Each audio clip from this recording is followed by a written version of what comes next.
حالات حاضرہ میں سنت کے اس موضوع کے لحاظ سے یہ پیغام دینا چاہتا ہوں، حکومت کا ٹولہ جو ہے وہ خوش بڑا ہے اور عمران خان مبارک دے رہا ہے قوم کو، اور اپوزیشن وہ سکتے میں ہے، افسردہ ہے، افسوس بڑا ہے، اور تیسرے نمبر پہ قوم ہے جس کو پتہ نہیں کہ خوش ہونا ہے یا ناخوش ہونا ہے، اور یہ تینوں کی حالت ہی بڑی قابل رحم ہے۔ آج تک تم نے ایسا بھی دیکھا کہ جس بندے کی اپنی حکومت جا رہی ہو اور وہ خوشی بنا رہا کہ میں وزیر اعظم نہیں رہا، مبارک ہو، میری حکومت ختم ہو گئی، مبارک ہو، مٹھائیاں باندھی جا رہی ہیں۔ لوگ دلائل تلاش کرتے ہیں کہ فلاں بندہ احمق کیوں ہے، تو ایک بڑی دلیل اس احمق ہونے کی عمران خان کی یہ ہے، یا پی ٹی آئی سارا جو ٹبر ہے، اور دوسری طرف جو جانور باندھے ہوئے ہیں اکٹھے۔ اب بھائی تمہارا مقصد تھا کہ تم اس کو کہتے ہو بھگانا ہے، ہم نے پارلیمنٹ سے بھگانا ہے، تو جب وہ بھاگ گیا ہے تمہیں اس پر خوشی کیوں نہیں ہے؟ یعنی جب تم 3 سالوں سے کافی دیر سے کہ اس کا راج ختم ہو، یہ بھاگ جائے، مگرو لوے، تو آج تمہیں تو جشن منانا چاہیے تھا۔ تو تصویر دکھائے گی کہ سارے اس طرح جو ہیں وہ پی ٹی آئی والے پارلیمنٹ کے اندر نعرے لگا رہے ہیں اس وقت، اور یہ سارے جو ہیں ان پر مرگ طاری ہے کہ اب ان کی یہ افسردگی ان کی حماقت کی دلیل ہے کہ اگر کوئی پوچھے کہ یہ سارا ٹولہ پاگل کیوں ہے تو ان کو یہ بتاؤ کہ یہ موقع دیکھو، ان کو اپنی خوشی کے موقع کی خبر نہیں، یہ پاگل نہیں تو اور کیا ہے۔ اور قوم بیچاری پر اللہ رحم کرے، انہیں یہ پتہ ہی نہیں، الا ماشاء اللہ، شاید تاریخ میں کبھی ایسا موقع پہلے گزرا ہو۔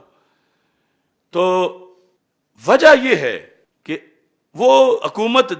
سے بھاگتا ہوا بھی خوش ہے کہ اس نے ایک نیا فراڈ کر لیا ہے۔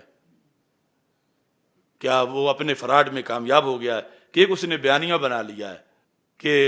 میں بڑا پاپولر لیڈر ہوں امت مسلمہ کا، اور امریکہ کو بڑا کھٹکتا ہوں، اور امریکہ میرا دشمن ہے، اور امریکہ میرے خلاف سازش کر رہا ہے، اور پوری مسلم امہ میرے پیچھے آ جائے چونکہ میں امریکہ مخالف ہوں۔ یہ اس نے لوگوں کو ایک بیانیہ دیا ہوا ہے جو اپنی جگہ غلط ہے، لیکن وہ خوش ہے کہ چلو اقتدار چلا بھی گیا، لیکن اب میں جلسے کروں گا، میں نئے سرے سے لوگوں کو بے وقوف بناؤں گا، میں پھر سے لوگوں کو چوسنے کے لیے ایک نئے شکار کے لیے میں نے جال بنا لیا۔ یعنی ایک تو اس کے اندر بے وقوفی ہے، پاگل پن خوشی میں، اور دوسرا یہ چھپا ہوا غلط نظریہ ہے۔ اور اس میں یقیناً امریکہ کی مخالفت پاکستان کے اندر اندرونی معاملات میں یہ کوئی چھوٹا جرم نہیں، یہ بہت بڑا جرم ہے، اور یہ آج سے نہیں ہو رہی، یہ پہلے سے ہو رہی ہے، اور اس کی پاداش میں ہی ہم الیکشن میں بھی ہارتے ہیں یا دوسرے جو معاملات ہیں۔ اور یہ جو ٹولہ مقابلے میں ہے اپوزیشن کا، ان کا امریکی ایجنٹ ہونا تو وہ بالکل واضح ہے، اور وہ زبان سے انکار بھی نہیں کر رہے، بلکہ ابھی امریکہ کی شانیں بیان کر رہے ہیں کہ ماننی چاہیے بات ورنہ مر جائیں گے، یہ ہے وہ ہے۔ مگر کیا ایک خط کی بنیاد پر اگر واقعتاً بھی وہ ہو تو یہ مانا جا سکتا ہے کہ عمران خان جو ہے وہ امریکہ مخالف ہے؟ نہیں مانا جا سکتا۔ جس نے آسیہ ملعونہ کو بھگا کے امریکہ سے داد لی ہو،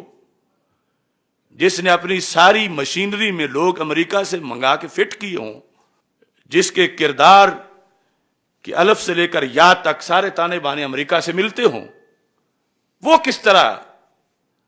امریکہ مخالف ہو سکتا ہے؟ ہاں یہ ہو سکتا ہے کہ امریکہ کا یہ پرانا دستور ہے، وہ لونڈے پالتا ہے، بندے تیار کرتا ہے، ان سے کام لیتا ہے، اور جب اس گرو کے چیلوں میں سے کوئی اکڑے تو وہ اس کو تھپڑ بھی مار دیتا۔ تو اس کا یہ مطلب تو نہیں کہ وہ جس چیلے کو تھپڑ پڑ گیا ہو بڑا مقدس ہو گیا ہے تب تھپڑ پڑا ہے۔ تو اگر واقعی خط لکھا گیا ہے تو پھر بھی امریکیت وہ پرانی وہ داغ دھلتے تو نہیں۔ اور ساتھ جو ہے وہ یہ بھی ہے کہ مثلا کسی نے 90 آرڈر اس کے مانے ہوں امریکہ کے، اور ایک پر اڑا ہو تو کیا اس اڑنے کی وجہ سے جرم ہے؟ وہ بخشا جائے گا۔ تو اس بنیاد پر وہ جو فلسفہ لیے خوش ہو رہا ہے اس کی وجہ وضاحت بھی ہمارے پاس ہے کہ جو اپوزیشن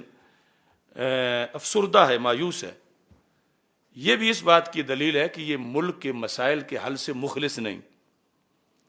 ان کے مقاصد کچھ اور تھے۔ اب مطلقاً جان چھڑانا تو وہ تو چھوٹ گئی ہے، لیکن جو تجوریاں بھرنے کا ان کا دہاڑی لگانے کا منصوبہ تھا اس کی وجہ سے مایوس ہو رہے ہیں۔ تو اصل نعرہ یہ کرتے ہیں بلند کہ ہم عوام کے مسائل کا حل چاہتے ہیں، تو وہ تو یعنی جس آفت کو ہٹانا چاہتے تھے ہٹا گئے۔ اب ان کے اپنے مسائل جو ہیں، جو سودے بازیاں کر کے انہوں نے ٹھگ میلہ بنایا ہوا تھا، کہ اب ان سب کو حصہ کہاں سے ملے گا، اور وہ کیسے وہ وقت شاید دور ہو جائے ایسا منتخب ہو کے آنے میں۔ تو یہ ہے یعنی دونوں طرف ہی ایک ہی صورتحال ہے۔ تو قوم کو کیا چاہیے؟ قوم میں جو پیش کر رہا ہوں کہ یہ جو پہلے دن سے ہم ابھی منتخب بھی نہیں ہوا تھا تو ہم اس کے خلاف بول رہے تھے، بلکہ وہ غازی ممتاز حسین قادری شہید ابھی زندہ تھے مدینہ العلم گوجرانوالہ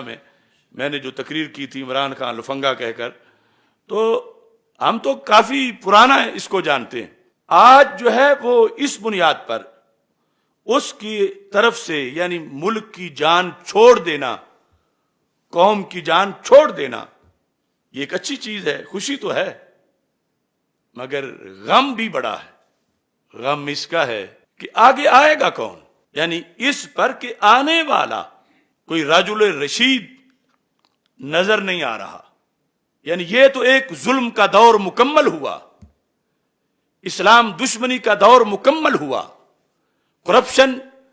کے حملوں کا دور مکمل ہوا، عوام کو نچوڑنے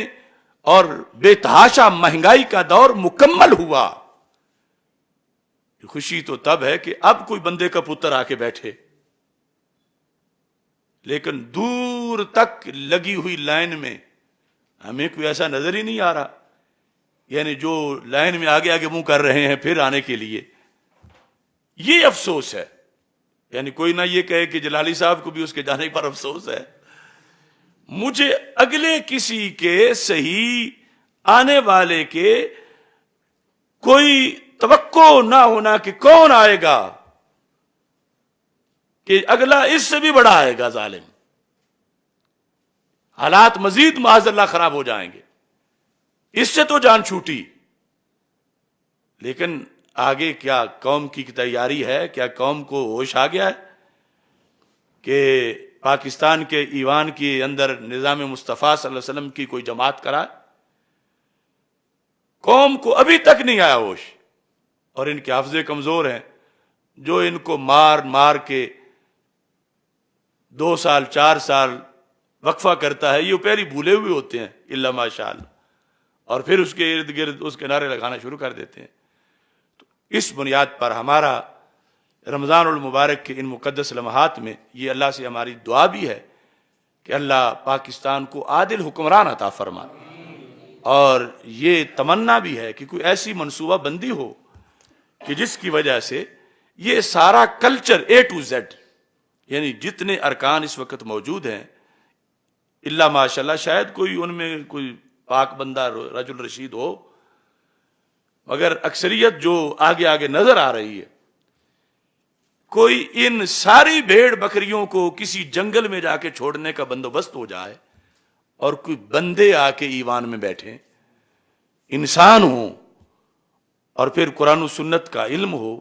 وہ پاک باز ہوں، اور پھر پاکستان کا نظام جو ہے وہ ان کے ہاتھوں میں ہو، کیونکہ اس کو ملک کو ضربیں کھا کھا کر ظالموں کی اس کی چولیں اکھڑ گئی ہیں، اس کے تن بدن کو آگ لگی ہوئی ہے، یہ صرف اپنی صداقت اور حقانیت پر قائم ہے، اس کو مٹانے میں ظالموں نے کوئی کمی نہیں کی۔